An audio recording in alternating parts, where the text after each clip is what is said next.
Assalamu alaikum wa rahmatullahi wa barakatuh. Wa salam wa rahmatullah. Today, we are at a different venue, as you can see. We are at this beautiful park with the brothers, with Ustadh. A very highly anticipated video today. A very important topic. Right, lads? So yeah, as you guys know, the panel, as usual, and on my left, we've got Ustadh Abdulwahid Stephenson, graduate of the Islamic University of Medina, the Dean of Madinah College, our beloved teacher, and many more things. I'm pretty sure most of you guys know who he is, and if you don't, click the link in the description. You can get his Instagram there as well, inshallah. Stan, how you doing? Alhamdulillah, very good. Alhamdulillah, thank you. Barakallahu feekum. I'm happy to be out here with all the brothers in the English gardens in England. Batty's Park, alhamdulillah. Alhamdulillah, yeah, man. It's a very long-awaited link-up. Yeah. Of course, it's going to be our first collab. Our teacher. Feel blessed to be here, man. Alhamdulillah. So Barakallahu feekum. Today we'll be talking about marriage. Marriage, lads. Ustad, just give us a little brief.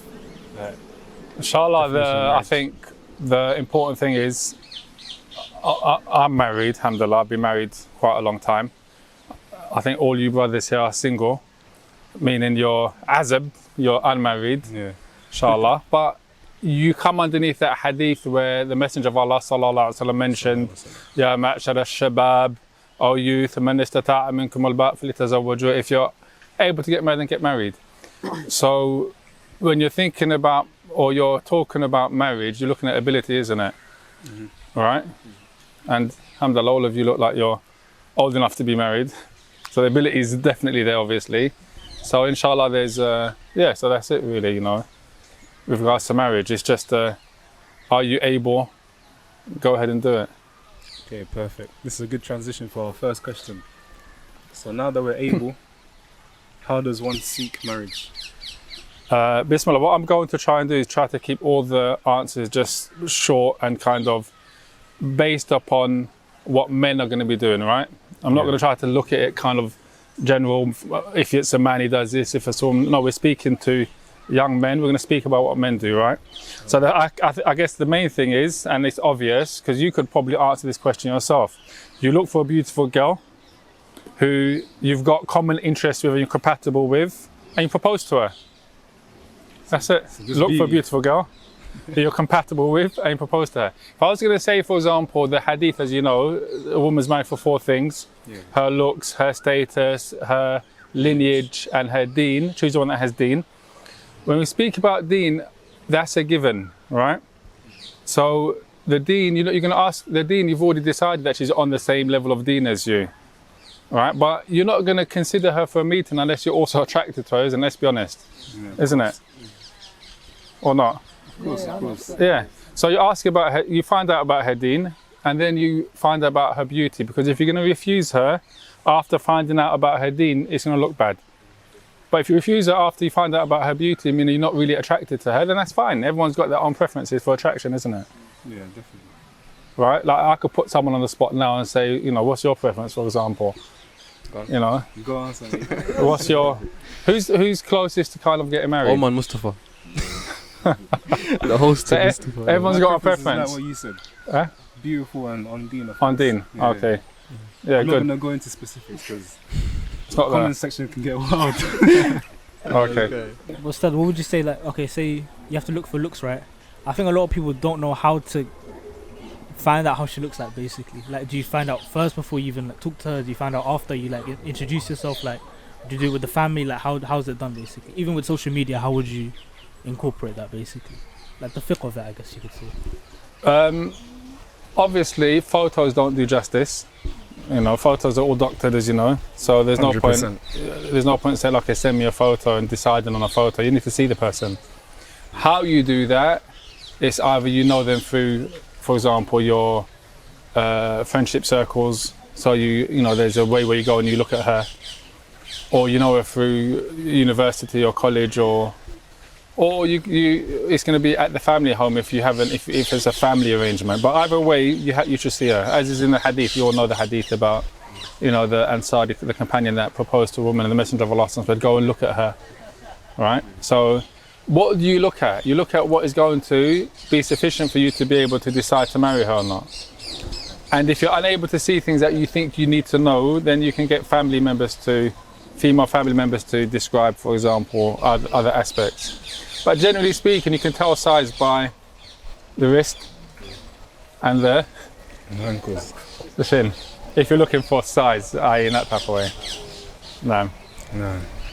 Anyone want to add anything else? So what would you like say? Because some people they say you have to balance deen and looks, right? But what if someone has all their deen, but then they're average in looks? They're not attractive. They're just average. Because some people say that they can become attractive to you if they're average looking. What would you say about that? Or should you just go for someone that just straight from the jump they're attractive? I'll tell you what, reverse it. Yeah. Meaning that woman that's attractive, in all honesty, she's not going to be attractive for the rest of her life. I.e., a woman's beauty diminishes. Right? She has children, you know, whereas, But the other way is true. I.e., you someone that's got deen. Number one, deen, there should be in both of them. You shouldn't compromise on deen, right? I.e., you're not marrying someone that looks at that you're going to compromise on deen because she looks attractive or because she's got money, right? So, okay, well, I like her, she's got a good personality, but she's not wearing hijab, or maybe she'll wear hijab later. No, don't compromise on that. Yeah. Deen is the standard. If your level is the same level as that, do you get what I mean? So you're not compromising on deen. The attractiveness, this is what the hadith points to, exactly what you're saying. Meaning that you're attracted to her, that's sufficient. Because the reality is beauty is something that grows in a person. Anyway, like ugliness can grow in a person. She could be gorgeous, drop dead, stunning, amazing, right? But because of her attitude, her complaining, her demanding, she can drop in your eyes. She drops in your eyes. So she doesn't have to be drop dead stunning, obviously, but you have to be able to wake up and be happy with what you're looking at, fundamentally, isn't it? I think over time as well, once you get older, looks it's not really pleasing to you. Like, you look at other things, like the way they are with people, how the manners are, like attitude. Yeah. That's from what I think, innit? Yeah. If I'm wrong, correct me, Ustadh. No, I think they're like as important, I think. Yeah. Like both 50-50. Yeah, some people some people say, oh, looks don't matter to me. Yeah, that's a stretch. I think they're lying. Yeah, that's a stretch. If that's what you're trying to say, that's a stretch. No, that's not what I'm trying to say. I'm trying to say, like, if you do go for the average looking and the one that has a lot of deen, over time you'll find beauty in other aspects, like her manners, her attitude, the way she conducts herself. So you kind of overlook how she'll look like. Whereas the person that has a lot of beauty, over time you know that's gonna go in it, and she doesn't have these other aspects. You get what I'm trying to say. But yeah, man, great. Now, how to approach females? We mentioned social media, but let's say for instance you want to do it in person. So let's say for example we're in we'll give the park as an example here. I see a sister down there now. She's reading a book. Let's say she's reading, I don't know, maybe the Quran. I don't know. You want to approach her now because you feel like you're interested in her. How would you do it? Generally speaking, on a side note, I wouldn't necessarily say you advise someone that you approach someone that you don't know them at all. Yeah. There's no connection at all.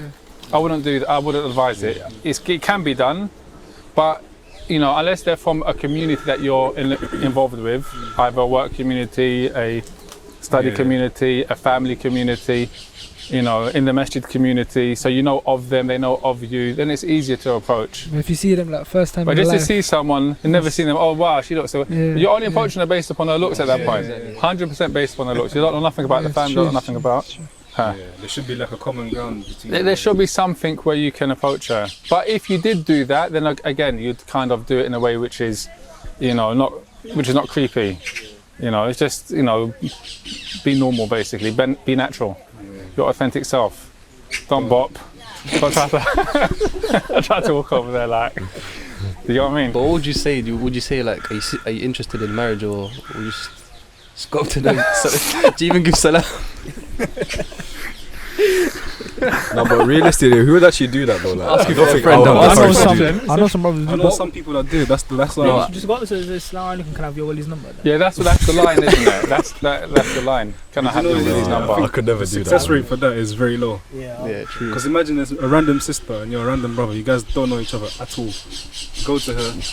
Let me get your Wally's number. Because I think what a lot of it She's is, just gonna say no. a But lot it of it takes is a lot of courage to go up to them. So I think a lot of it's Yeah. like, say someone that has a mutual, you have a mutual with them basically, so they can vouch for your character, or someone can vouch for their character, Yeah. something like that. But if it's someone random on the street, like you have no one in between you basically. Like, how they gonna get to know you? Like, unless Yeah. like, I've got a question for you guys.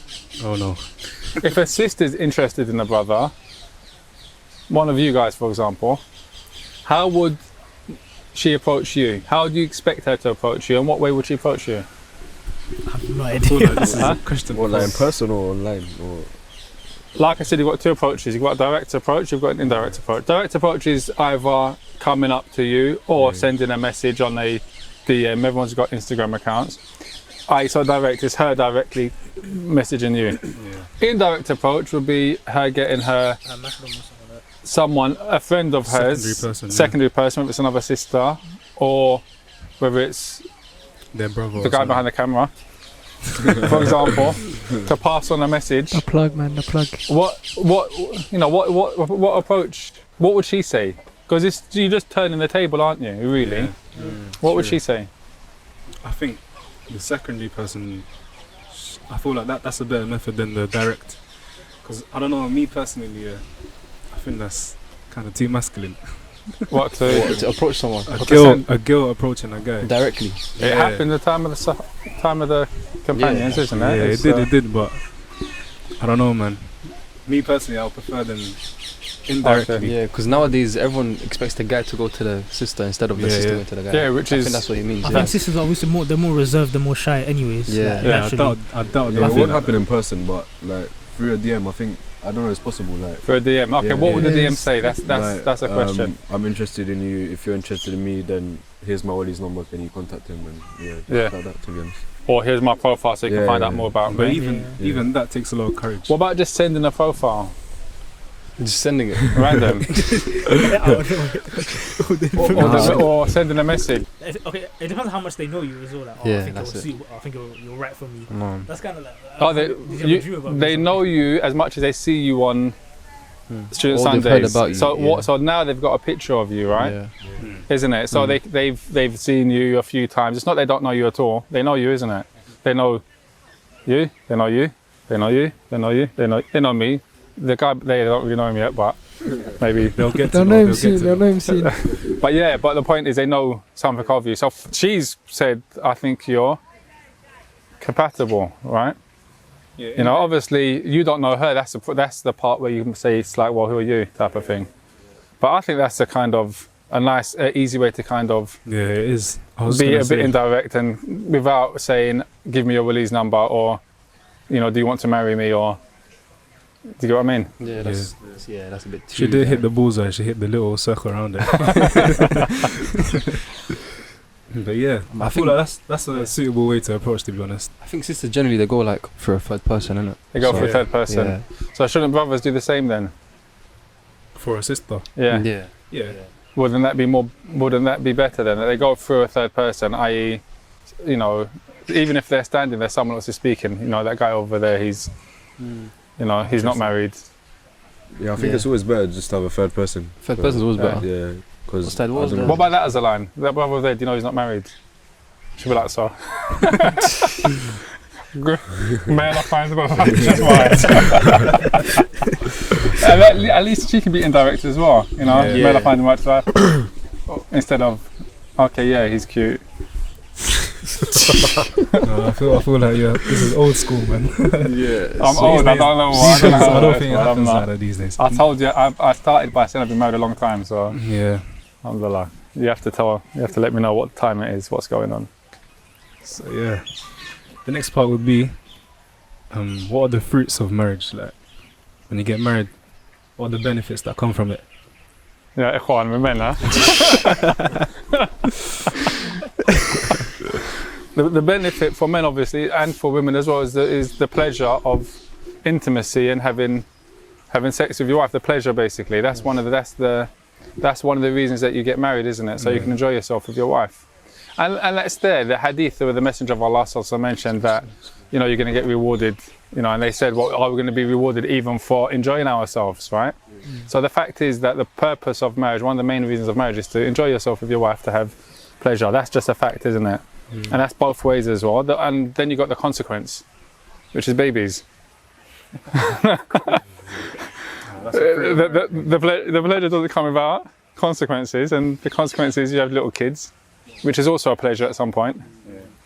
No, I think one of the important things about marriage, it gives you purpose. It gives you actual purpose. Half your deen, as is mentioned in the hadith, even though there's speech about the hadith, but in terms of its meaning, you know, you now have responsibility, and that makes you a man. Until you get married, you're still a boy, if I'm going to be honest with you. You know, don't get me wrong. I hear that stuff. Shabab, you're Everyone's got shabab, a isn't beard it? here, man. Everyone's got a beard. You're shabab. But marriage makes you a man. Yeah, definitely. Right? Because at the moment you can do what you want. You can, you know, chill out. You don't really don't have to earn money. You don't have to, you know, you can stay with your parents, eat your parents' food. No, you become a man. You got responsibility. You get married. You become a man. You know. So. What about like in terms of, I don't know if it's going to come up in the questions, but say if someone wants to get married, but then they also want to do other things like seek knowledge or work and save up, for example, what would you advise them to do? Or can they do both at once? At a certain age, you can do both at once. So when I say a certain age, obviously it's possible to get married at 18. I think the law changed. It used to be 16 parent consent, now it's 18, right? Yeah. Legally. But at 18, it's hard to balance those things, Yeah. right? It's harder. But once you pass 20s, then yeah, 100% you can do all of it. At once? You won't know until you do it. You have to jump in. You have to jump in and then put yourself in a situation where you have to do it. Remember as well, no matter, your risk is written and so's hers, right? And your risk together is different to your risk when you're individual, right? Yeah, no, yeah. So when you get married, it's a different type of risk that you'll be getting, right? You know, we always have this. I have this joke with one of the brothers that, you know, you come into some extra money, but then all of a sudden there's an extra bill that comes up, or your car breaks down, or something happens. That money was written for that thing that was going to happen. Do you understand? Yeah. You know, your car broke down, but you got the money, right? It's like that, similar type of thing. Okay, nice. So yeah, it's doable once you reach a certain age, obviously. But like, And there's barakah in marriage. yeah. There's a lot of barakah in marriage that you Yeah. don't get when you're single. I've heard so many stories, man, but I think, go on. No, I was just saying About the that, barakah of the marriage of it. It Yeah. sounds nice, like in theory, but in practice, because there's a lot of things that come into play, like your family, your parents, is her family on board, your family I on think board. that's the stuff big like thing, that. I'm Yeah, not I gonna think that's the biggest The main thing that thing, makes it the main hard thing, to yeah. get married. Yeah, it's just you might be wanting to do something with them, but then family gets involved, and that's what makes it hard. Yeah. So like, is it realistic for that to do all of that at once, basically? Realistically. Just give him the line. You won't know until you do it. Yeah, to be honest with you, you just have to kind of do it. You just have to do it, and the family issue is a difficult one because the family have a say in who you're going to marry, because they become part of the family. Yeah, true. All right. So it's not like, for example, not like the non-Muslims where, you know, do what you like, you know, as long as you're happy. No, the family need to also be generally happy, but not to an unreasonable amount. This is the most important thing. Your parents, and I'll say this to all the parents out there, do not have an ace card where, you know, they can have completely, you know, they can say no even when there's compatibility, suitability, and no. There's boundaries that they have to also respect in the Deen as well, which is like the Messenger of Allah said to the guardians, if a man comes to marry your daughter and he's got good character and he's got Deen, then marry him, otherwise there's going to be fasad. That addresses to who? It's not to the boy himself, or it's not to the girl, it's not to the girl at all. It's to her guardians. Do you understand? So there's an admonition for them to be careful that they're not going to be the reason for facade, i.e. zina, for fitna, for relationships outside of marriage, because they are not being reasonable. Do you get what I mean? Yeah. So they don't have that iskal. And Shaykh Uthaymin mentions with regards to if a wali refuses without having reason, that the daughter should go to the qadi against her dad to remove his wali. The daughter herself should go so that the father stop preventing the daughter from marrying someone who's compatible. Yeah, okay. So he says the daughter herself should go. Right? So, you know, and then there's the other side. That's women. Question is, what do you guys do if your mum is dropping guilt trips on you about marrying a particular person? How do you behave? That's the question you have to ask yourself. Yeah. Mums are close to us, ummi, right? Your mother. Yeah. Okay, but what if she's dropping, like, you know, she's compatible, but mums and their sons, dads and their daughters, isn't it? Yeah. So the girl will never be right for her son, generally speaking. You know, most parents are like that because they want the right girl. What do you do? How do you deal with that situation? Mustafa might shed some light on us. I don't know. You've tried talking to her and she's still not letting you. Yeah. I don't know. Are you just allowed to just get married to her? Or I'm asking you what you have to. You want your parents' blessings, right? That goes without saying. Yeah. But at what expense? At the expense of not getting married until you're 35, at the expense of not finding the right person, at the expense of giving up someone that's suitable, because you're starting a family as well. Mm-hmm. Do you understand? I'm saying that. I'm asking you, what expense is it that you? How many girls have to come before you're going to say, well, mum, this is it now. I'm getting grey hair. I've been baligh since 15. I'm now 28. I've been patient. I'm asking, what do you think? You know, but I feel like you have to see if there's some truth in what she's saying. See, like what exactly is your mother saying? Like, is she being reasonable? Yeah. Or is she being like trying to dismiss everything? And I don't know. So if there's truth, It's not reasonable. Say there's truth, so you come back with somebody else. So there's truth to Say what she's saying. She's got valid points. You disagree with them, generally speaking. What, for example? She's not going to be suitable for you. She knows you. You're her son. She knows her son. She knows what her son. She raised you. She says no, she's not suitable for you. You know, she's not compatible for you. It's a sticker still. Huh? No, but if you think she's compatible for you, then just go ahead and do it. Go ahead and do it. But it's easier said than done. Choose your mum that's raised you. She raised you for like, I don't know, 20 plus years. Yeah. Or someone new that just came like a couple months ago. Not even that. Yeah. Even if you do get married to that girl and it progresses, there'll be a lot of fitna. Yeah, there'll still be a lot of fitna because it's coming from their mother as well. Yeah. So I don't know. I mean, the thing is also part of it is everyone knows their own mum, right? Yeah. So, you know, some mums are very protective, some are not as protective, some are overly protective, right? So it's a case of, also your mum, you know that in time she'll get to like the girl because you know the girl's decent. Do you get what I mean? Sometimes you have to kind of look at it in the so bigger you have to picture. use your judgment, basically. You have to use judgment, get advice. The main thing is get counsel from somebody, and also maybe take your dad aside. So, Dad, look, this is the situation. I'm going to move forward, all right? So make sure that you got my back in the long run. But do you get what I mean? There's something you can do. Because the reason being is, you know, relationships build, right? Your mum might not like it based upon 1 or 2 sittings or 3 sittings, but you know, for example, that, you know, over time, you know, as long as it's not a family issue, like, you know, you're completely opposite ends of the spectrum in tribes and stuff like that, then it's faith and it's pride and, then, you know, if the girl's good, she's good, isn't it? Inshallah, over time, she'll get to like her. Yeah, she'll grow to like her. She'll grow to like her, So, with regards to, like I was saying about mums, you know, everyone knows their own mum as well. So, for example, my mum didn't like my wife, like, you know, as a choice, and that was it. She just didn't like her. My mum doesn't like many people, but she didn't like my wife specifically. But it took like, I don't know, maybe 10 years for her to accept her. In terms of, she, you know, accept her as in like her, be friendly with her, and actually, you know, see the good qualities in her. Do you get what I mean? You know, so the thing is, again, you know, but alhamdulillah, my situation is different. My families are not Muslim, so, you know, I don't know how it is. I can't comment on your situations where you're all from Muslim families. It's a completely different dynamic, Yeah. right? It's a completely different dynamic. In a way, I've got it easy and I feel sorry for you. I'll be honest with you. I do. I feel sorry for you because parents are not easy to, you know, and children to their parents the same. It's not an easy situation, you know. So, yeah.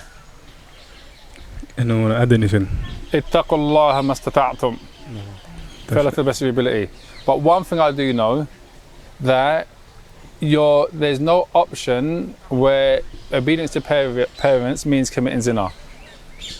Where obedience to parents means disobeying Allah, falling into a haram relationship, for example. There's no situation where that justifies that. That's a fact. Do you get what I mean?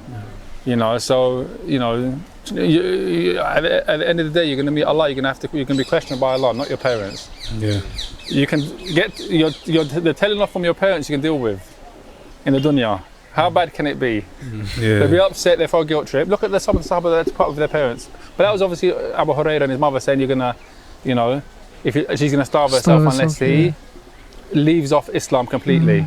Did he leave off Islam? No. Right? Because he's gonna answer to Allah and answer to his mum. And it doesn't matter if she had however many lives he told her, right? In the end, subhanAllah, look at Allah guided her and she became Muslim. Right? But he had to take a stand, isn't it? Right? So a similar thing, the point is, with regards to parents, when I say they don't have an ACE card, that's what I mean. They can't make your life a misery because of, do you know what I mean? Yeah. Or you can't be doing stuff which you're going to be disobeying, your iman is going to go down, you're going to be disobeying Allah because of your obedience to your parents. It's not allowed. As you know, la ta'at al-makhluq li ma'siyat al-khaliq. There's no obedience to the creation in disobedience to the creator. That's the principle. No. Okay. That's a good transition for our next one. Is there such thing as a perfect wife? 'Cause do you know what? No. There isn't such thing as a perfect husband. And in all honesty, we have cultural baggage.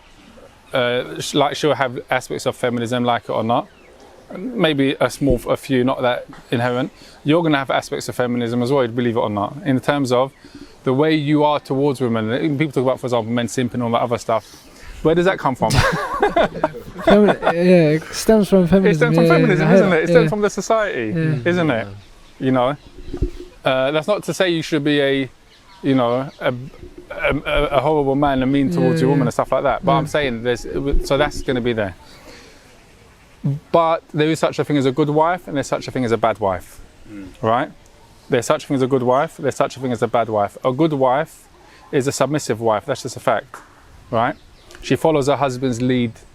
That's, you know, she doesn't, for example, question him all the time or complain about things all the time. You know, so you're looking for a good wife. For example, she might not enjoy cooking, but she'll cook, right? You know, she acknowledges that's her role. That's a good wife. A bad wife, the opposite of those things. So it's your turn to cook today. I cooked yesterday. It's your turn to cook the day after. We take it in turns. Long day. You've gone out to work. You've come back. You're wondering what's for dinner. She says you're cooking.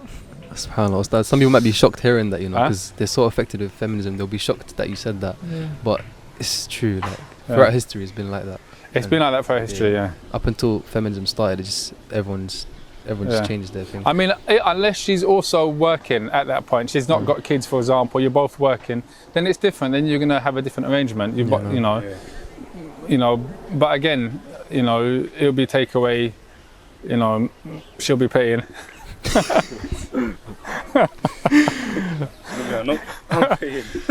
Yeah, you can say that. Yeah, but do you know what I mean?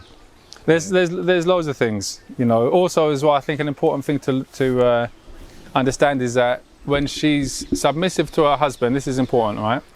It's not because he's a dictator and a tyrant and he's forcing her to be like that and he's controlling. She's submissive because she loves him and respects him, because she values him and she sees his worth. So she wants to submit. Do you understand? She finds comfort in submitting to him because she knows he's a leader in the first place, right?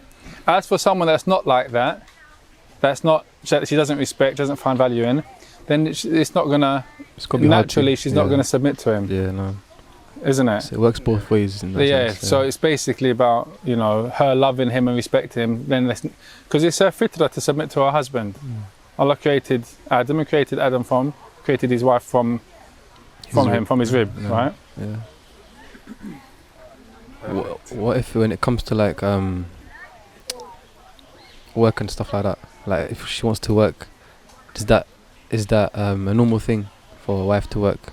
Like in this country it's normal, it's quite normal, but say some people they say, oh, my wife can't work at all, I'm just gonna make all the money in the house. But then what if it's not sufficient, if that makes sense? Or if she's able to work from home or whatever. Yeah. What's your stance on that? Do you know what? As long as working doesn't get in the way of Other responsibilities? family, Okay, no. right? So, for example, you know, when she doesn't have kids, or when, you know, say she got married, or you got married, not you as a man, forget her, right? Okay. What do you want her to do, right? Okay, you want her to stay at home and raise kids, or you don't mind her working. If she's working, obviously she's going to be working in an Islamic an Islamic job, or a job which doesn't compromise her deen, where she doesn't have to show her skin, right, and stuff like that. You know, in an environment which is not going to be free mixing. Or at home, working from home, for example. It's up to you. It's the arrangement you have. There's nothing that says that she can't work like that. Do you know what I mean? But she has to work within the boundaries of Islam.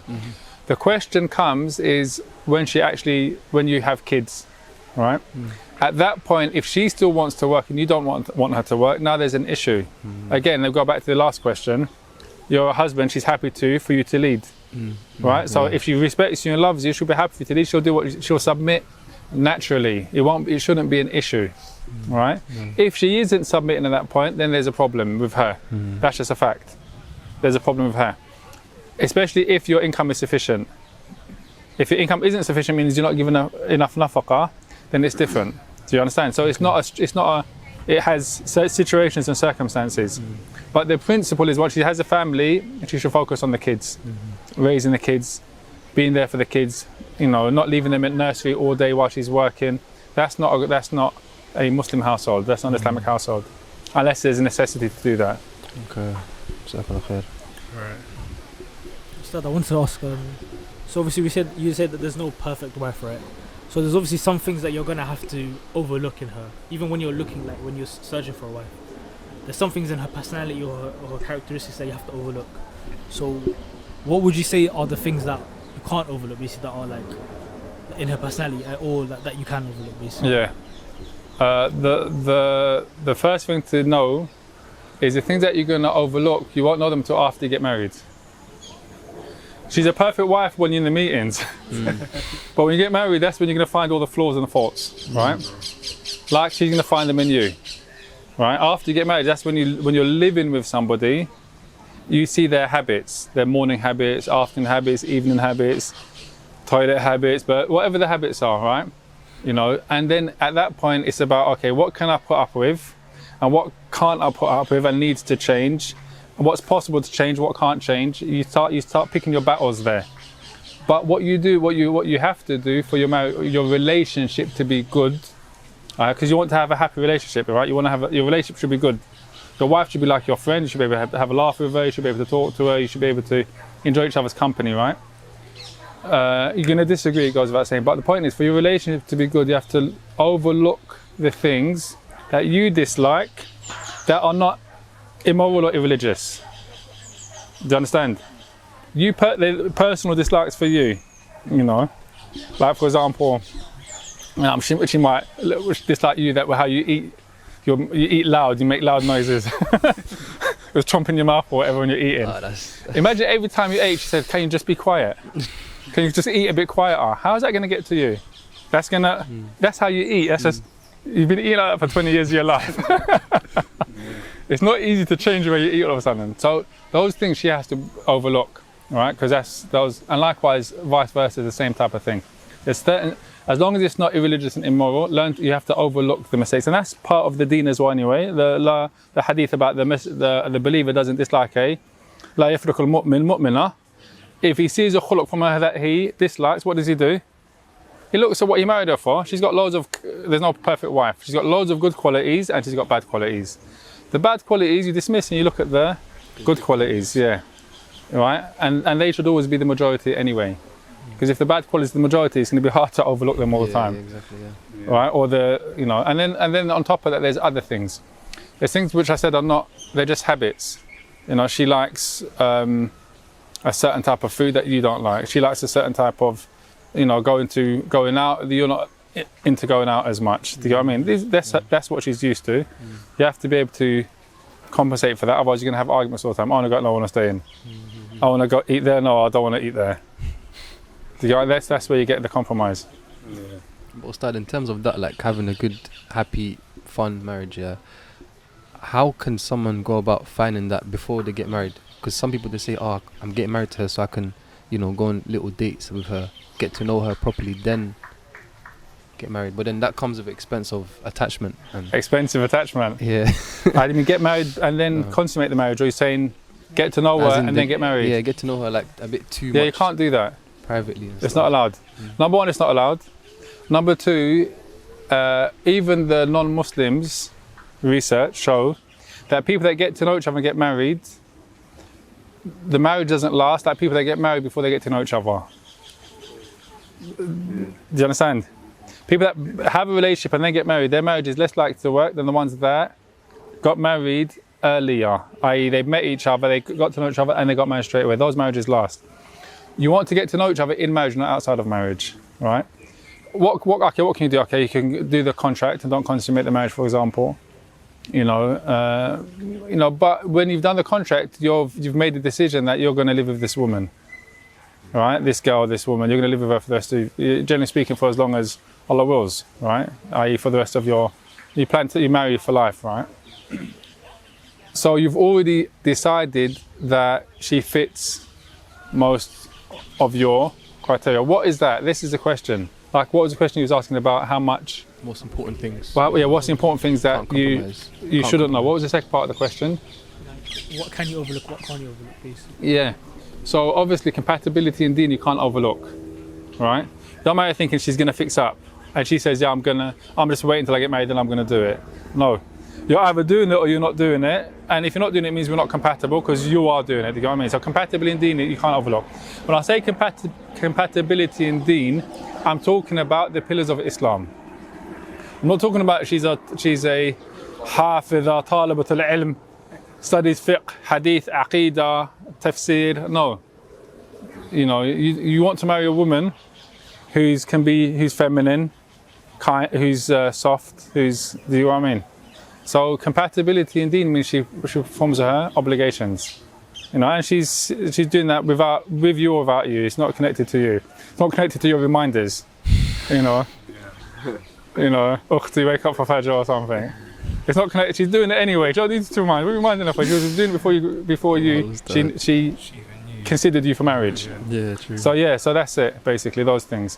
I think what's important, and how you find that out, it's not easy, is actually getting to know her, the other aspects of her, right? Meaning, for example, is she a person that's family orientated or not? Does she like kids or not? Like, is she good around kids or not around kids, for example? Things which are going to be affecting her as a wife. Does she bake a lot or not? Or is she always asking questions, complaining a lot or not? Those things are going to be hard to find out, and that's what you need to know. So basically, there's certain things like you can only find out after marriage, basically. Yeah, but you need to know before marriage. Coming back to the questions that he was asking, you need to know, is she a person that always complains or not? If she's always complaining, how do you find out? That's the question. How do you find out if she's always? Because if she's always complaining, it's not a wife you want to have. But marriage meetings, would that help? Marriage meetings. Sometimes. How would you find that out? Do you complain a lot? Yeah, I don't know. Just you won't find out. Yeah, I don't know. So that's what I'm saying. There's certain things that you wouldn't particularly know until after marriage. But can you discover them? How can you discover that? Just ask Allah, and then He'll give you a scenario, and then you find out. Make it an interview, like in scenarios, like a job interview. In this situation, Yeah, I was gonna say. in this situation where real? this has happened, what would you do? Yeah. And give her those type of those. What are those questions called that they ask? Yeah, it's called scenario questions. The- Is it not? Pretty much counts. They're scenario questions. Scenario Yeah, questions, some job interviews they have these scenario questions, and they use that to see if they'd even give you the job or not. Give her a That's case one study. way you can do it, but there's actually other ways. So, for example, another way you could potentially do it is just look at her family members. Look at her male family members, her uncles, for example. You know, look at her nephews and nieces. You know, what do you see in there? What's their relationships with each other? How do they interact with each other? Right? Is there a lot of no's or is there a lot of yeses? Is there a lot of criticisms? Not criticisms. A lot of blame, no blame. Do you understand? Yeah, I see. Because if that's her environment.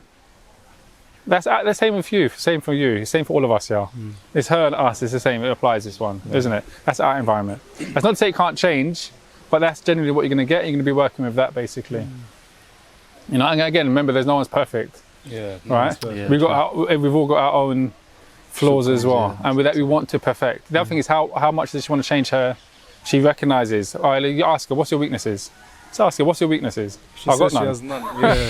Yeah. No, Same with job interview as well, innit? She might say she has none because she has to think about it. She hasn't asked, that question doesn't come up. Usually you go to a marriage meeting, who are your teachers, what books are you studying, what lessons are you going to, right? It's those type of questions. But that gives you the level of a dean, which you can find out anyway. You want to know, as a relationship, what relationship are you going to have with this girl? Right? Does she like wearing perfume at home? Does she like dressing up? Do you understand? Take care of herself. You know, does she take care of herself, her health, her body type of thing? You know, there's other things you're going to want to know. You know, what's your weaknesses? What's your strengths? You know, if you ask that, If you ask those questions, how would you answer it? Start thinking about answers to those questions. What's your weakness? Nothing. Do you know what I was gonna say? Mashallah. I was gonna say, you see that question, what's your weaknesses? If they say nothing, it shows that they're very dismissive. Possibly. Not very dismissive, Oh, but it's possibly, hard. It's like a sign. Or it shows that they're not ready. They can't do things on the spot. Maybe. Yeah, There's a lot of it's on things. the spot question. They don't Yeah. know. They haven't been in that. It depends on Or their maybe they age. just don't want to say it. They don't want to say. Yeah. Yeah, it's Don't hard, say. man. It's There's a lot hard of to find factors. these things. Yeah. You got to do that thing where the weakness is actually a strength. Like, you know, some people like, I work too. Like, I work too hard. I work too much. Yeah. I'm always cooking. See, that's a smart one. No, that's a smart one. That's right. Yeah, That's I a work too hard. pre-planned question. That's I need to. There you go. That's the plug, man. That's why they ask you in the jobs, innit? And then you just say like, I'm You a gotta turn it into a perfectionist. strength, I need to like adapt to other people's like work rate or whatever. If someone says nothing, I have no weaknesses, then it could show that like they're not even looking to improve themselves. They think they're perfect already. Basically. That's right. But obviously, you want someone who, because no one's perfect. You need to identify your weaknesses and then try and improve on that. Basically, I think if from someone's conscious What's of your strength? my strength. Yeah. That's harder than saying weaknesses because Yeah, it's true. got a level of self-tazkiyah, but it's not Self-praise, self-tazkiyah. We're talking about what you're good at, what you're not good at, what you consider your strength. What's your strength? My strength. I can say your You strength. were good on the not weakness. It's not The easy. weakness was good. I don't know what to say myself, to be Huh? honest, as well. I don't know. Well, the thing is, like, I don't want to. What's your strength? I said. What's your strength? Yeah. What's the strong attribute you have? You're going to come back to everyone else. They're going to have. What's your I'm strong? thinking my answer now. Thank you. I was actually going to say I'm good on the spot, but this shows that I'm not. No, I think I'm good under pressure and stuff like that. Under I think I pressure. can, under pressure I can deal with a lot of. So you can Yeah. hack the high press. Yeah. You've seen me, I have, bro. For the diamond pressing. Oh, yeah, fair enough. Fair enough. It's hard still. Yeah, I think that's a I manly would say thing, that would yeah. be one. And what's your weakness? I'm too good under pressure. That's Huh? what I'd say. I'm too good under pressure. Said it with serious face as well. He knows the game. He knows the With game. serious face. Oh, It's a what hard an question to answer. be honest, because Yeah. you have to deal with not seeming vain and not Yeah, and then yeah. not and not like Putting putting them the off other too person much. off. Yeah, exactly. Yeah, Yeah. yeah, no. But then I guess you have to be honest in it. Like if it's someone they can't deal with, then you have to be honest. And then You have to be honest. They'll find out from that that's not for them. That's, you know. And it's Well, better to kill it off. I've heard earlier. what some people do is they like write a few like a list of some things they can't stand basically or they can't hack, and they say if you don't agree with any of them, just even you don't have to specify one. But say if one of them you can't like agree with, then like Assalamu alaikum, you end it there. Basically. How do you think of that? How do you think of the stuff you can't take, basically? I don't know, some people It's have a science. No, sit no. down and Look write here. it I out. don't know what I wouldn't be able to like handle, basically. Like, Yeah. I don't know. Do you get what I'm saying though? I get what you mean, but Like, no, how I do bet you there's know some things that certain- you just can't. You know in yourself Yeah, you can't there's some stand. things Even with there's your zero interaction with tolerance. other people as well, innit? Like Yeah. you just know what you can't No, do. you should know what you can't tolerate. Oh, so you give me an example. Like talking over me, man. Talking over over all you. the time. I'm joking. You can say like You know someone what I who mean, argues man. too much or But something you're like still that. here. You haven't left and gone off. Yeah. You haven't walked away. You haven't divorced them. Overlooked You're it. still Overlooked serious about it. So We you might can- be you in the do- process. We might be in the process. No, but with things like that, like what the example Ustadh gave, eating with your mouth open or chewing loudly or whatnot. But I wouldn't say that's something you can like. That's not Say- weakness. say no obviously, to but I'm someone, saying innit? this is like a pet Like I peeve. could say, like for example, you can write on there if you know yourself that you're someone who argues a lot or you like to like, have a lot of rebuttals. That's something that a lot of people don't like in a Yeah, of spouse, course. right? So you can write that as one. That if it's something that the person knows in themselves that they are, that's how they are, then just be truthful with yourself. You don't want to be in a relationship where it's gonna cause trouble. Assalamu alaikum. That's I think it could be a good way, but it's just you have to be honest in it. Both parties have to be honest with each other and with the other person. Yeah. That's the best way forward, man. There's Ustadh, no I had a point. question. Sorry, go on. Go on. So I cut you off. See what I mean? This Overlook- is one of overlook the it. things, man. They keep cutting me off. No, I was gonna ask about you know how you said these things basically, these characteristics for her. Some people they try to justify meeting her and stuff like that and getting to know her to find out these qualities, innit? For the reasoning is that I'm gonna get married to them, so I need to know if she complains a lot or she's this that.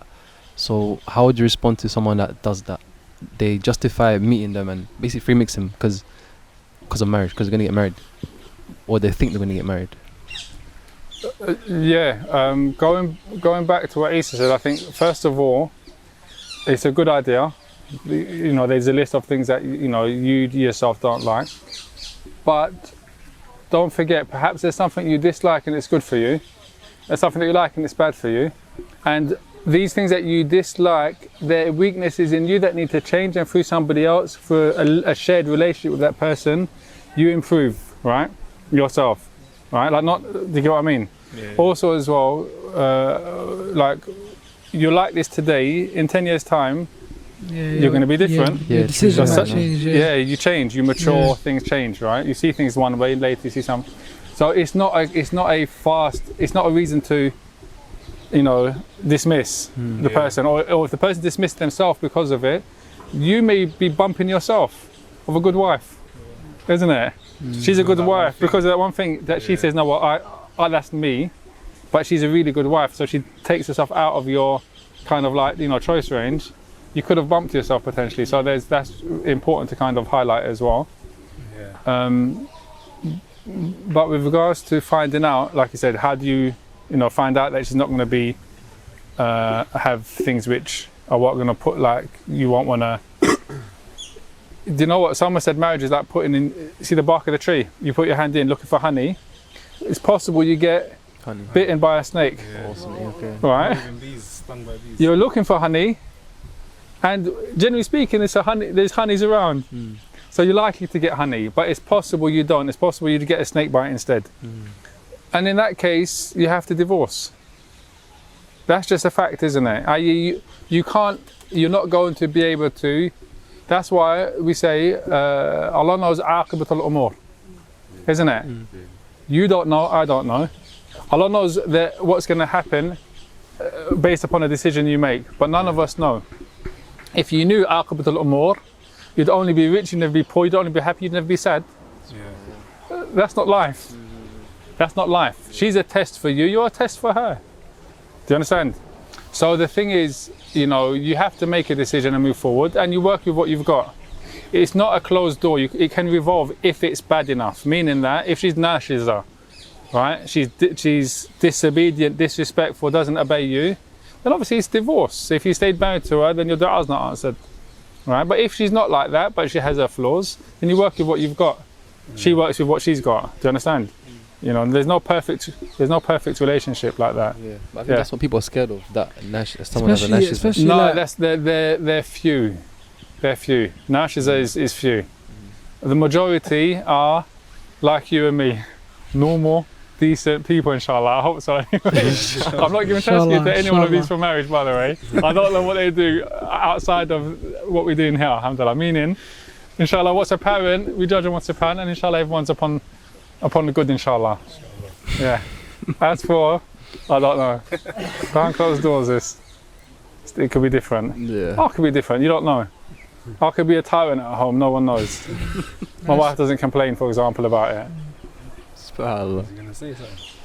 But you get it. Did you see? Yeah. I think it's important to understand that, because otherwise, what you're going to keep doing, you can keep jumping from relationship to relationship, attachment to attachment, with different girls, wasting your time.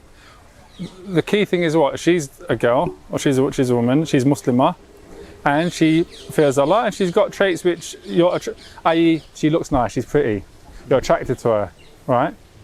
She does her Deen, she's got her Deen, and alhamdulillah, she's from the same community in the terms of she's from the UK, she went to school here, you've got things in common. That's it. What more do you want? What more is there? Yeah, it's true. The rest you find out when you get married. It's a slow process of discovery. I didn't know you did that. That's annoying. If I knew before we got married, I might not have married you. But that part you keep to yourself. Yeah, obviously. You don't say that bit. Yeah. Well, so what about like how much would you say like ethnicity and culture plays a role? Because I think a lot of people have this problem where their families don't want them to marry outside their culture, but it could be like a clash of like two families that don't get along because of their culture or their ethnicity or stuff like that. So would you say it's better to stay within your culture and ethnicity and your people basically, or should you not care basically, or should you not mind as much? No, with regards to culture, it matters. Ethnicity matters in terms of there being more commonalities, obviously. But then you have the culture, which there share commonalities in culture, but not at the expense of a pious spouse. Do you understand? Not at the expense of someone that's compatible, suitable, and pious. Then no. But yeah, it should definitely be given consideration, especially when there's no reason not to give it consideration, right? So yeah, that's important. It's important because it's easier. It makes it more fluid. It makes it more straightforward, generally speaking. But when that's the issue. When it becomes the obstacle, meaning the parents are forcing or trying to encourage a cultural marriage which there's no compatibility, in this case it has to be rejected 100%. Do you get what I mean? But other than that, then yeah, there's nothing un-Islamic about it. It's the opposite. It helps compatibility and helps families and stuff like that. Yeah. So, all right. Now we're talking about all these good things. Let's talk about the common hardships within marriage. Not common hardships, like things that can harm a marriage. I think there should be quite a few. Yeah. Okay, there's the obvious ones, and again, we're speaking about from a man's perspective, right? Yeah. Lack of intimacy, right? Lack of not being enough, sex in the marriage when the man obviously wants it. That goes without saying.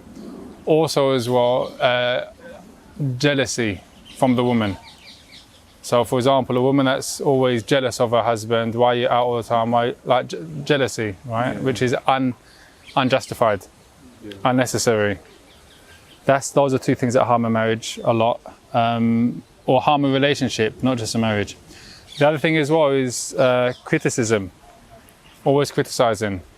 So, for example, oh, you can't do that, right? You didn't do that. Why don't you do that? Why? Blame, criticism and blame. That harms a relationship always, right? A lot. The other thing that harms a relationship a lot as well is lack of money. Lack of money. It's just a fact. Yeah, it harms a relationship, yeah. He's in the sense that she wants things, right? And he can't provide them, right? And it's things that she is used to having before she got married to him. So that's potentially harms a marriage. He can't provide nafaqah properly, and she's not patient with it. That harms a marriage as well. The other thing as well that harms a marriage is nitpicking. every small thing, point out. Every small thing, point out. You didn't do that. You forgot that. You didn't do this. These things harm a marriage as well, quite a lot. So these are some of they harm a relationship, and a relationship needs to be, friendly, happy, kind, comedy, joking, not angry, nitpicking, upset, arguing. So these are some of the things. So lack of intimacy, jealousy, nitpicking, complaining, blaming, criticizing all the time. These things are no-nos. Also, just go on from you mentioned like not having enough money, for example. Yeah. Like it kind of relates back to like what do you need to be ready for marriage, basically. So do you need like that big financial support, or do you need like do you need a certain amount of money to get married, kind of thing? What you need is what every single one of you here has it. Your bank account will be empty now, it doesn't matter. But you all have the ability to earn money. Human capital. Yeah, okay. You all have an ability to earn money. What do I mean like that? Physically, legally, you're able to go and work and get a job, isn't it? Yeah, no. Or not? True. Okay, so that's it. So you might not have it bil fi'l, in hand, but you have it bil quwwa, by physical ability. That being the case, that's why the hadith of the Messenger was, Ya ma'shar al-shabab, he's talking to shabab, right? Whoever's got the ability, i.e. he's old enough, baligh, above the age, he's got the physical ability to, have sex, he's got the physical ability to go and earn money, then get married, right? The reason why I say that is because at the moment, you might be able to live how you are because there's nothing pushing you. There's no reason to have to. There's no pressure, kind of. There's no pressure, right? Whereas the moment you're getting married, now you're gonna fix up. You're gonna do this. You're gonna do that. Do you know what I mean? One of his strengths. Yeah. Performing under pressure. Okay. His weakness: performs under pressure too much. Too much money. Too much money. Yeah, but even like if you're at a particular stage in life, so let's say you're in uni, or you're at like you're still in the education system, kind of thing, so you can't really go into a full-time job. So going back to what you were saying, you have the power to do it, but it's not necessarily like, do you kind of understand where I'm coming here? So in other words, if you're still studying full-time, you shouldn't get married. Okay. Basically, that's what you're saying. All right. And I'm asking, is that's what you're saying. No, I'm asking, is that the case? Is that the case? And I'm asking, is that what you're saying? Yes. Is that your view? No, it's. No, it's not my view, but I'm asking, is that the case? Is that what you're saying? I don't know. Allahu A'lam. I'm just asking that. I agree with you. Okay. But is that your opinion? It's not my opinion. No. It's not. No. What do you think? I don't know. I think. That's what I'm in a state of like confusion. You get me? So I'm just trying to understand. Okay, fair enough. Ask. What do you think? Yeah. Who's at uni? No, you can. I know someone personally that got married. I think a lot of people do that. And he's in uni. So you know someone that got married, he's in uni, and it works. No, yeah. Alhamdulillah. Yeah. Okay. Do you know people that have got married in uni and it hasn't worked? Nah. Nah, don't think so. No. Do you know people that are in uni, not married, and doing nonsense? That's sinful. Maybe to complete a the lot. sentence. A lot. Do you understand? Yeah. Okay, so the issue is, if you don't need to get married, fair enough, finish your studies, right? Yeah, don't take on a hardship, because it is going to put you under pressure. This guy coped, so he can get married now. Remember, strength. He's ready, everyone. If you're interested. Anyway, do you know what I mean? No. But if it's a choice of disobeying Allah and falling into haram, or getting married and putting yourself under pressure then that's not a choice. That's not a choice. But do you know what I mean? Yeah, but I feel like, especially in our society, it's very like the sins are like obviously on a rise and everything. So I feel like 99% of people find themselves in a situation where perhaps, like, obviously we live in a hypersexualized society as well. Yeah. So I feel like a lot of people feel like marriage is needed, basically. Yeah. So what would you say to them? Like they do have a need, basically. Yeah. So if you have a need, get married. If you don't have a need, study. Alright. But again, Allah doesn't burden a person more than they can bear. La yukallifu Allahu nafsan illa wus'aha. Right? If Allah facilitates for you marriage, then you know that Allah's going to be supporting you in marriage. In terms of, as is the hadith mentions, it's an obligation upon Allah to support the one that seeks marriage to do what? To stay away from i'faf nafs, isn't it? You know, so what we have to do is not, what we have to be aware of is society's constraints, or what society dictates. Okay, finish university, get a job, 2 years, work, save up money. By the age of 27, you would have had enough money to get a mortgage and get married, right? That's what society says. That's not what's good for you. That's what's good for society, capitalist society, right? Because it serves their interests. Does it serve your interests as a Muslim? Not at all. That's not what serves your interest. What woman is going to be suitable for marriage after studying, working for 2 years, getting a mortgage, and then getting married at 28? No one's going to marry someone. A man is not going to marry a 28-year-old woman after she's done all that. That doesn't serve our traditions. That doesn't serve our way, all right? And as you know, وَلَكُمْ دِينُكُمْ وَلِيَ دِينٍ. You have your way, we have, right? Our way, basically. So the thing is, don't get me wrong, I'm not saying put yourself in hardship. You know, if you don't have any desire to get married, then it's recommended for you. You don't need to do it. Do you understand? Imam Malik, he mentions marriage as being coming under all 5 ahkam. Sometimes it's wajib, sometimes it's mustahab, sometimes it's mubah, sometimes it's makruh, sometimes it's haram, right? In that case you're talking about, you got the ability, you don't have any desire whatsoever, it could just be mubah for you to get married, right? You got the desire and ability, recommended to get married. You're going to fall into fitna, zina, if you don't, then wajib for you to get married, right? And there's times it's makruh, you don't have the ability to get married. You're going to put someone else in hardship, it's makruh to get married, don't do it, for Allah. And it's haram to get married, obviously combining between 2 sisters at the same marriage and stuff. There's marrying 5 when you've got 4. No, that's haram, yeah. It's haram to get married, right? Yeah. So it comes under all 5 ahkam. So you can weigh it yourself. It's better to look at it like that. But how would you know if you're under fitna and you have to get married? Because some people think they don't need to get married, but they do need to get married. So how would you know? Is there any way to like quantify it or judge it or measure it, whether you need to get married or not? Because I feel like everyone, deny it or not, they have the need desire to get married. Because the only question you're asking yourself is, what benefit is there in delaying it? That's what you're asking. Turn it around. Okay, you're deciding to delay marriage now. That's what you're deciding. You got the desire to get married, you got the ability to get married now, so you're deciding to delay it. You're delaying it for what benefit? What realised gain are you going to get from delaying it? Like you increase your... Is that guaranteed? To upgrade yourself too. It's not guaranteed. Save up, learn more. I'm asking you, is that guaranteed? Okay, yeah, no. It's not guaranteed. Okay, so what's the maslah that, okay, to finish your studies, I get that, because that's a set time. It's 3 years you're going to finish. Okay, there's a maslah, I need to finish my studies first, and I'm going to delay it until that time I get it. But after you finish your studies, after that point, I personally don't see a delay. That's my take on it. I don't see a delay. No one's guaranteed you're going to make loads of money, be rich.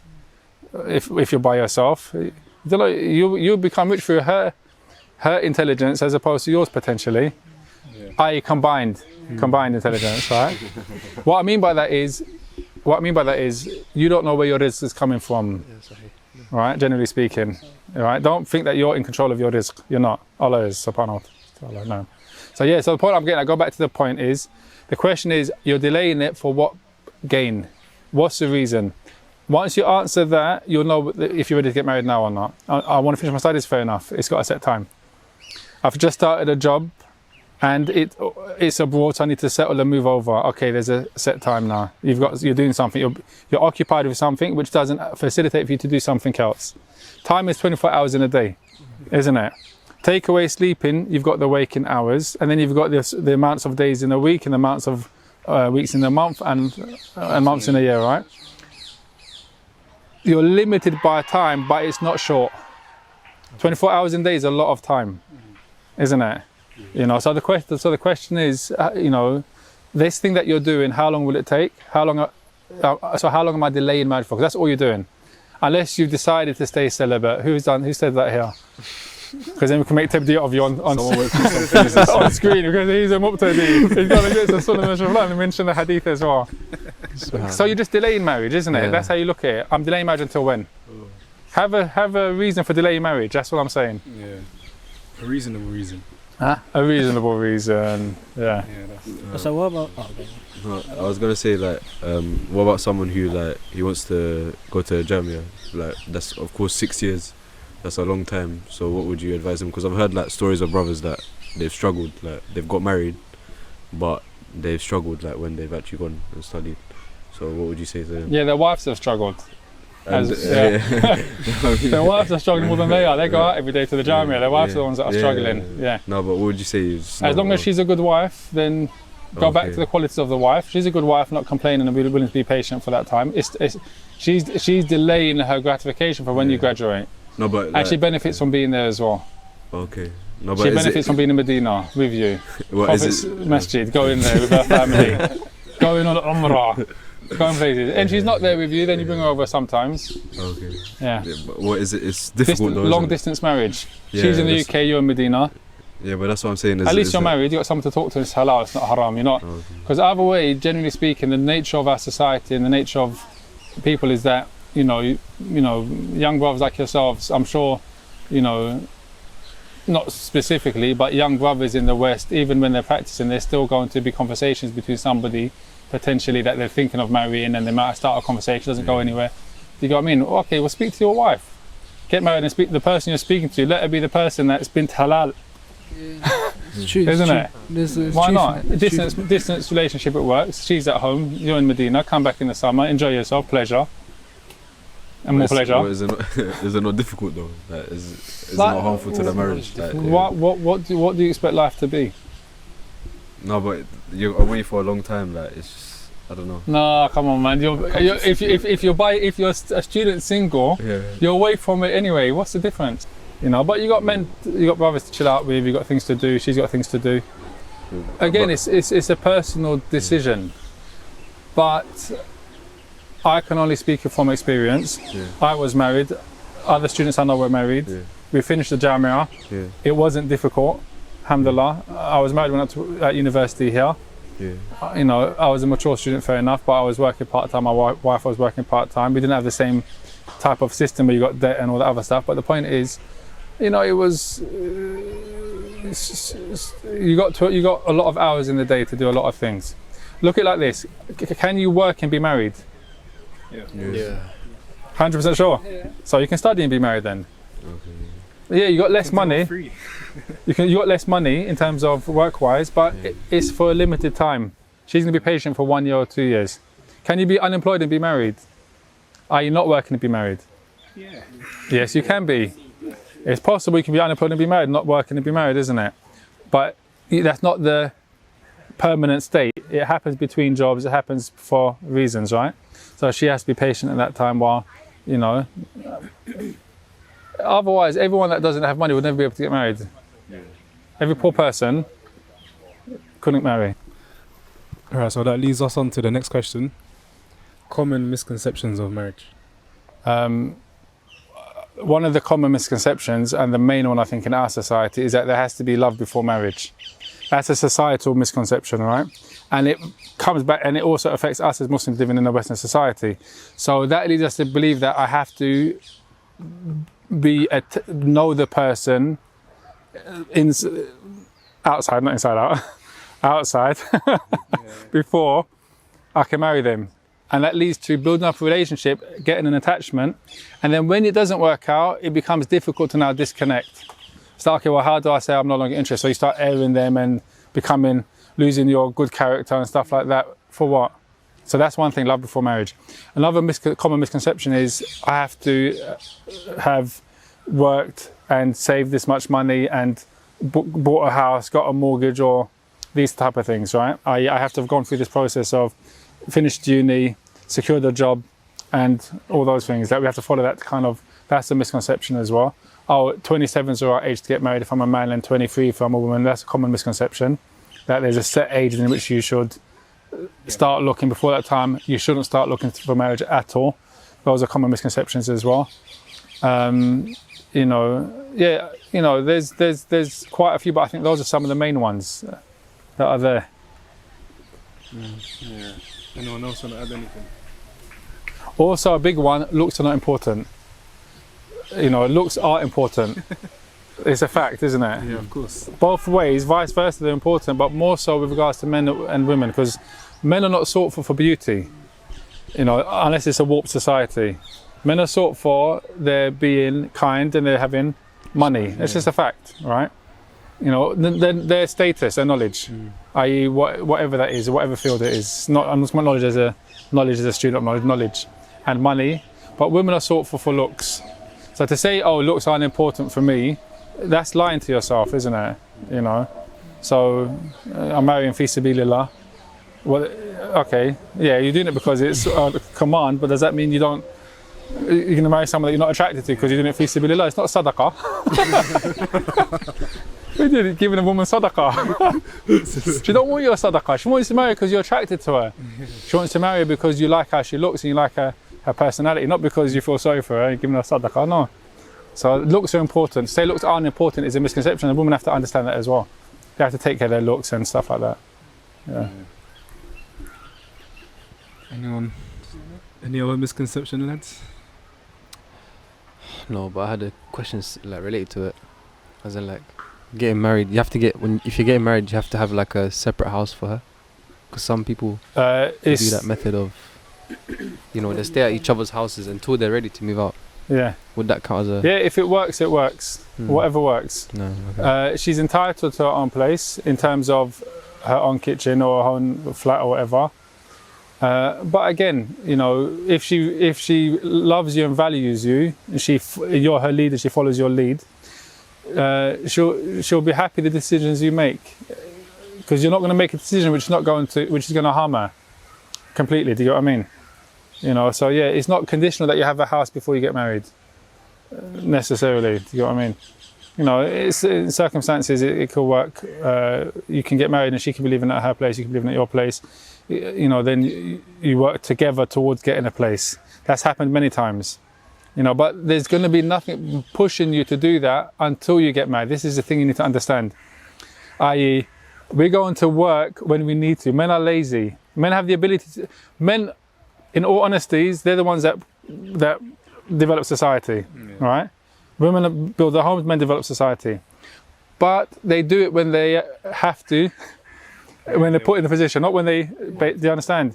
So that's the issue. Women will do it when they want to. Men won't do it until they have to. So you have to put yourself in a position where there's a need. Then you'll find it. Before that time, there's no need to look for a place because you're not married. You've got no obligation to do it now. Do you understand? Yeah. So one more question, just before you... if you get wrongfully attached to someone, is that a reason for you to get married? Necessarily? That's a good question. If you get attached to someone, in other words, you're in conversation, and you've built up a relationship, you've known them for 2 years, 3 years, and and you want generally they're a good person. for you, That's a reason to get married. Yeah. There's a hadith that the Messenger of Allah says, some scholars speak about it, but the Shaykh Al-Albani says Sahih, that the Messenger of Allah said, I don't see anything better for two people in love, i.e. fond of each other, than for them to get married. All right? Which means that, it's not the attachment that we're speaking about, it's the fact that they know of each other and there's I like him, then get married. What's better than that? Why? Because the marriage is going to be good, isn't it? Generally speaking, they've got that fondness already. And so it the also marriage will be stops good. them from doing the haram as well. It stops them doing haram because in this situation they wouldn't have done haram anyway. Yeah. Do you know what I mean? But it's talking about this marriage will bear the fruits of what you want a marriage to have. Happiness, you're going to have children, which are going to... It brings about the fruits, do you know what I mean? That's the point. Because not every marriage is like that. Not every marriage works out. So let's say this is at beginning of university, for example, and obviously you have a set time, you have the maslahah, you have to finish 3 years or however much. Is it reasonable to leave it off until after 3 years, or is that not? Leave off what, marriage? As in 100%. Yeah, no. 100%. Delaying marriage because of university is a valid reason to delay marriage. Even if they're attached beforehand? No, as long as they have a plan. So for example, okay, I'm going to finish university and we're going to get married. The problem is in the sense that and that's what the parents want as well, all right? This is what the parents want, all this other stuff.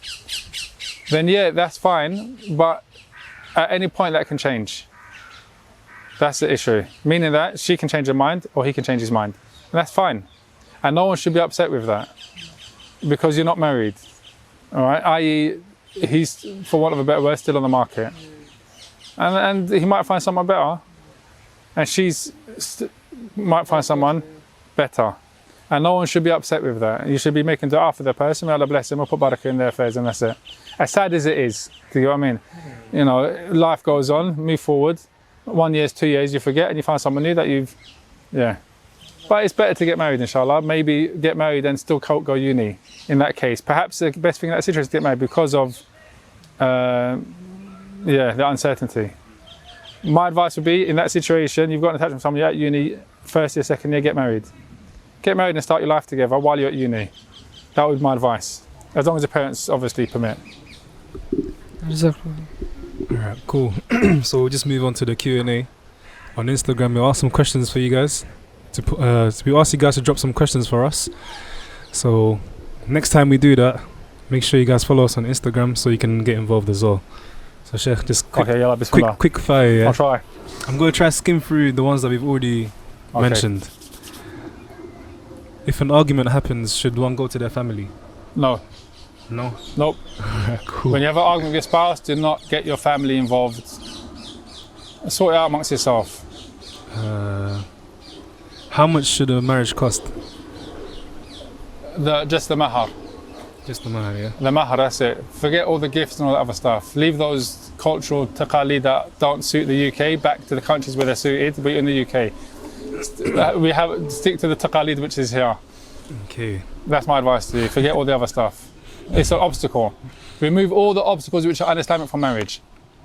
Okay, perfect. When I say un-Islamic, meaning that they don't have a command in the Quran, that's what I mean. Not to say that it's impermissible or not permissible, but it doesn't have a command in the Quran for it. Alright. Does a marriage require a wedding? I mean, a walima? Yes. And it doesn't have to be big. It doesn't have to be a hall. It doesn't have to be feeding 500 people. Okay. Drop all the things that get in the way of getting married. Have a walima which is small. If you're a student, you can afford you can afford what? Half a goat.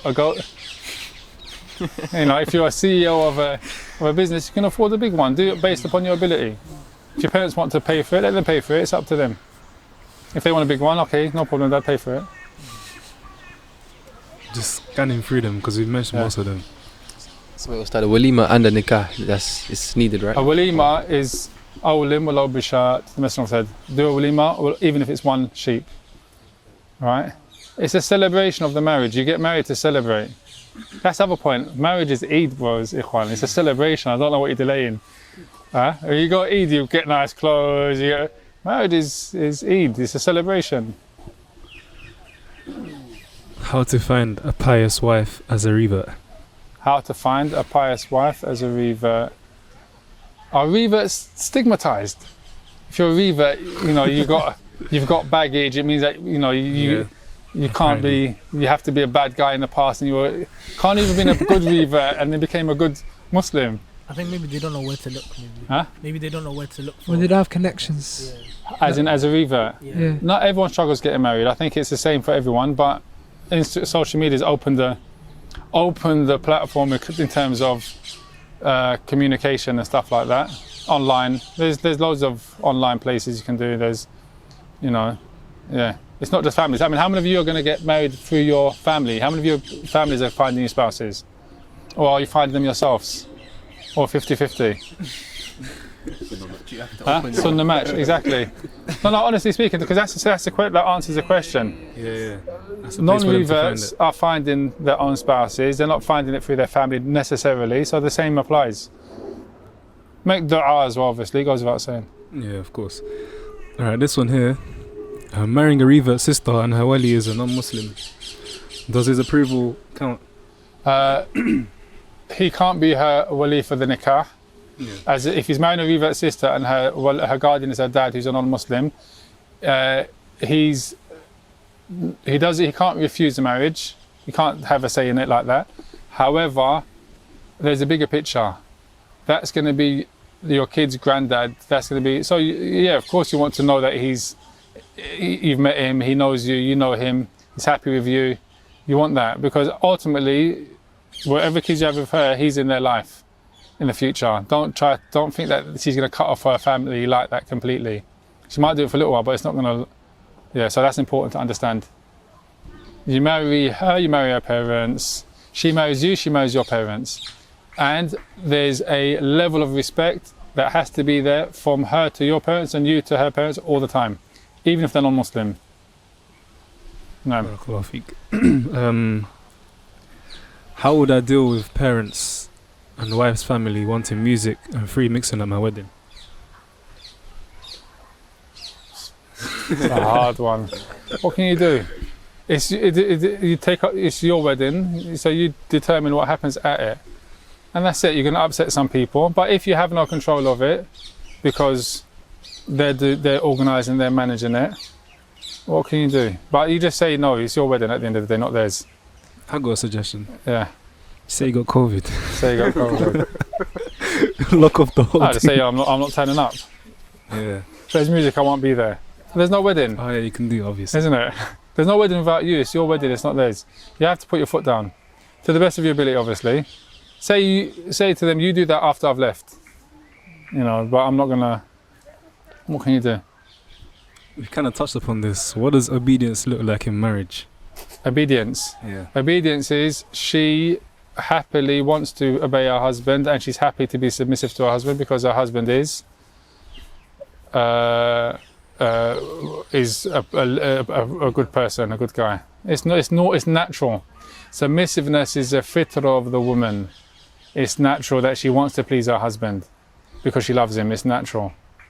It's natural that the man wants to protect his family. It's natural that the man wants to maintain his wife, wants to provide for her. That's natural.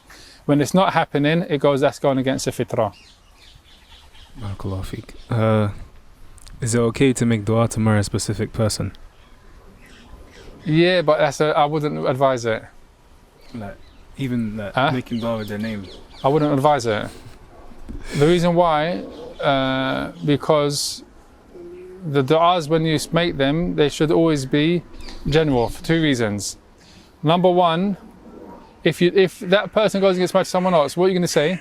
My du'a did not get answered. Look at that.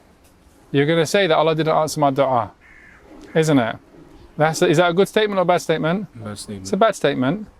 The second reason as well is when you look, for example, the Messenger of Allah sallallahu alaihi wasallam and Salama when her husband passed away, he said perhaps Allah will replace someone that's better, right? I.e., it's general. So your dua is for someone who is pious, and if that brother is pious, make him right for me. That's why istikhara is what? If this brother is good for me in marriage, then make it happen. And if this brother is not, it's not marry me to this brother. Do you know what I mean? Yeah. Or the opposite. When doing a marriage meeting, does the mahram of the woman have to be there to prevent seclusion, or can it be the man's sister or mum? It could be fine that it's a family members, the female family members, generally speaking. But I mean, for all intents and purposes, there would be a reason why the man wouldn't be there. I.e., he's working, or he's not in the country, or there's no male. But there needs to be a male figure at the point of contract, and who go ahead and gives the permission. A woman can't take that role. As for choosing and selecting, then yeah, of course, the mum's going to have an input. She's going to see the man. She can do that stuff. Yeah. As in for the meetings as well. When you say meetings, you have to be more specific and define it, because I don't want someone to think that, okay, I'm going to go and have a meeting with just me and my best friend, another girl, and the boy. I think they mean what type of meetings? That's not a marriage meeting. Maybe at their house. No, I think what they mean is if they go out, so to prevent them from being alone, yeah, just they bring the girl's brother or stuff like that, so they're not by themselves basically. But the question that's is, true. Can you bring It's talking about female specifically. The question said not brother. Let's say it's talking about the brothers. Are they brother sister? Yeah. So it's okay for the brother sister to come with them too, basically, and would that prevent seclusion? Family members that are elderly, that like mothers, aunties, stuff like that, no issue. As for example, a sister gets another sister who's her best friend or whatever, to come to a meeting with a brother that she's interested in, just because to avoid that seclusion. No, not at all. Has to be a proper family person. member. Do you get what I mean? Who has a say in something, that's not going to just gas her up and stuff like that. Do you get it? Yeah. I.e., Islam has a way to do things. There's no throwing out your net on a Friday and catching it on a Saturday. yeah. There's none of that stuff. No healer. Forget healer. There's no healer. Ustad, what about a little brother? Like her Huh? little brother? Like If he's- if 6 he's- or 7 or 8. No, it has to be baligh. It has to be above the age of puberty. So the brothers, for example, the brother's sister with the girl, that's okay. The brother's sister and the girl, basically. the brother of the girl. No. So the guy getting married sister. I'm doing this marriage Yeah. with a girl. Yeah. I bring my sister, and she just comes by herself. No. Why your Yeah. sister? Alright, cool. What's your sister got to do with And it? if we reverse the roles, Her the brother, sister- yeah, can be with, there. with the sister, Her then- uncle can be there. What about her sister? Yeah. Her sister, that's young like her, no. So it has to It be has to be someone someone older. that's gonna have a an say, impact from being okay. there. Oh, okay. I.e., not gonna be there just to kind of giggle and laugh and Yeah. I get see. silly in it. Do you get what I mean? Marriage is a serious matter. The message of I mentioned the 3 things that are taken seriously, even when you're joking. One of them is marriage, divorce, and freeness. Do you know what I mean? So it's not. It's a big issue. The marriage contract is a big contract. The Yeah. biggest contract you're gonna make is a marriage contract. You never makes- know, man. They might make it pro. I'm joking. The biggest contract meaning the one that has the most consequences. Yeah, of course. The consequences to it, they're never ending. Children, inheritance, exchange of wealth, families coming together. It's the biggest, it's a strong covenant, right? So that being the case, it has to be taken, it's not a game. Take your time with it as well. It's not a game. Next question is how to deal with arguments in marriage. I'd say don't argue, but marriage doesn't have to have arguments that much. Marriage is supposed to be funny, comedy, enjoyable, pleasurable. Yeah. Right? No one's gonna want to lie down if you've been arguing and shouting. You've been abusing your wife for shouting and arguing at her, criticising her, and then you wanted to have intimacy with you afterwards, for example. Do you get it? Yeah. That's not the one. Vice versa, same thing. No man wants a woman that's going to be always nagging him, arguing all the time over everything. It's not.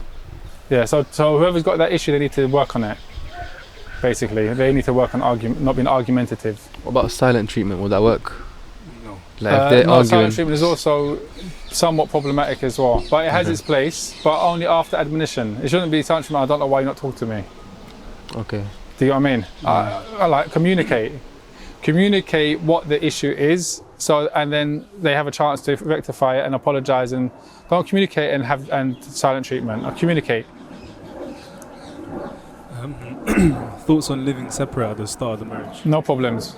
It's fine. Get married. You can get married and not consummate the marriage if you wanted to. What does that mean for those? You get married, you live in separate, and you haven't consummated the marriage. You haven't. So if, for example, you did divorce, not that you're going to divorce, then it's a different ahkam in terms of marriage and stuff, in terms of the mahar and stuff like that. Different rulings. But yeah, you can get married without what you can get married to someone in another country, can't you? Yeah. Yeah. Most of them are repeated. How to deal with parents wanting us to delay marriage. Kind of touched upon it. but- Yeah, just try to persuade them that there's no. What's the same argument? Why? Or until when? Until when? Get a date. Delay it for a year because of this. Okay, if they've got a good reason, fair enough. It makes sense, right? If it's rational, if it's logical, yeah, okay. You have to respect them.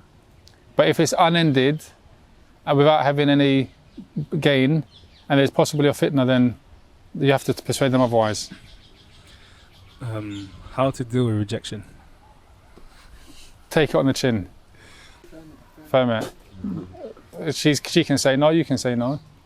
That's it. And I think one thing which is really important here is to actually be man enough to give rejection, basically. In other words, you were interested, she was interested, you're no longer interested. Say, I'm no longer interested.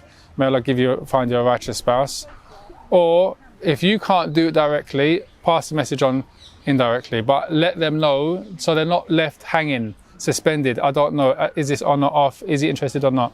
So pass the message on, basically. And obviously, there's that should be from the beginning. Look, this is who I am. This is what I have to offer. If you want to marry me, it's good. If you don't want to marry me, then that's your entitlement, and Allah will bless you with good, and Allah will bless me with good. That's it. That's it. You guys got any more questions, or? I think we covered quite a lot today. Inshallah, may Allah give you all righteous spouses who are the pleasure of your eye, who you enjoy a lifetime of enjoyment with. Inshallah. Okay, And the man behind the camera. what's the Can't forget point? about him. Alhamdulillah. Yeah, with that being said, I think we should wrap it up. Jazakallah khairan. Barakallahu fikum. Jazakallah khair. And yeah, we answered your questions. So next time we do a topic related to whatever it is, we will be putting up questions on Instagram. So make sure you follow us down below. Like this, share it with your friends and family. With that being said, Assalamu alaikum wa rahmatullahi wa barakatuh. Assalamu alaikum.